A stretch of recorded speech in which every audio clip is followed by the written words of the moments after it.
बिस्मिल्लाहिर्रहमानिर्रहीम। अस्सलामु अलैकुम।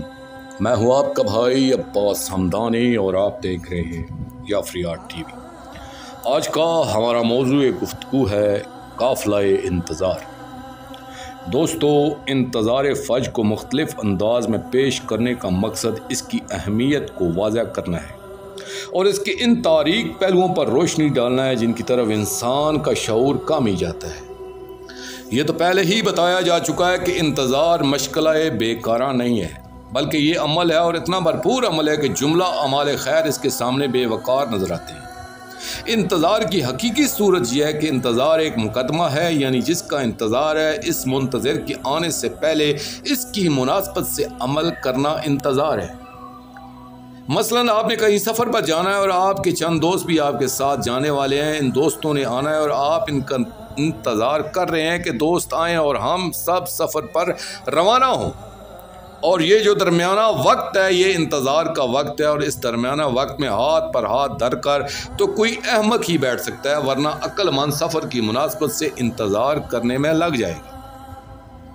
अगर सफ़र मुख्तसर है तो ब्रीफकेस तैयार करवाया जाएगा, लिबास बदलेगा, गुस्ल करेगा, जो सामान साथ ले जाना है इसे पैक करेगा जब तक ये तसल्ली ना हो जाए कि सफ़र की मुनासबत से हर चीज़ मुकम्मल हो चुकी है, वो आराम से नहीं बैठ सकता।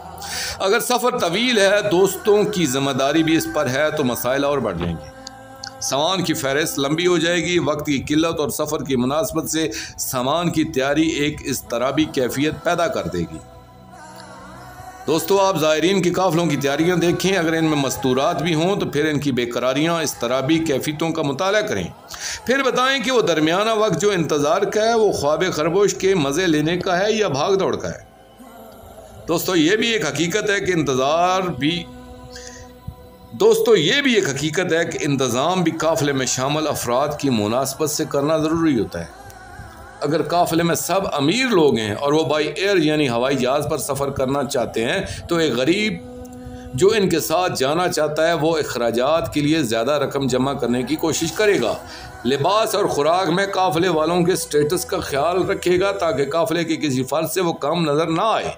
हत्ता अल मकदूर अच्छा लिबास वगैरह बनाएगा। हम भी एक कारवाने हक़ की हम सफ़री के मुंतज़िर हैं। इस शहंशाह कायनात अजल्लहु फ़र्ज शरीफ की जमात में शामिल होकर चलने के मुंतज़िर हैं कि जिनके काफ़िला का हर फ़र्द आला तरीन मुत्तकी और परहेज़गार होगा। वो पूरा काफ़िला पाक और साफ़ होगा। अब जिसे भी इस काफ़िला में शिरकत करने की ख्वाहिश होगी इससे पाक और साफ़ होना पड़ेगा, मुत्तकी, मुतवक्किल, ज़ाहिद और मुतदीन बनना पड़ेगा। दोस्तों, आखिर में मैं शुक्रिया अदा करूँगा अपने मुर्शिद करीम अल सैयद मोहम्मद जाफ़र ज़मान नकवी अल बुखारी सरकार दाम ज़िल्लहु तआला का। ये मज़मून मैंने उनकी किताब दीन नुसरत से पेश किया। और आखिर में अपने पाक शहंशाह की बारगाह में इल्तिजा करेंगे, अलजल अलजल या सफ़ीनतल निजात अजरल्लाहु तआला फ़र्जक व सलवातुल्लाह अलैका या रब्बा मुहम्मदिन व आले मुहम्मद सल्लल्लाहु मुहम्मदिन व आले मुहम्मद वाजिल फ़रजा आले मुहम्मद सल्लल्लाहु अलैहि व आलिहि वसल्लम।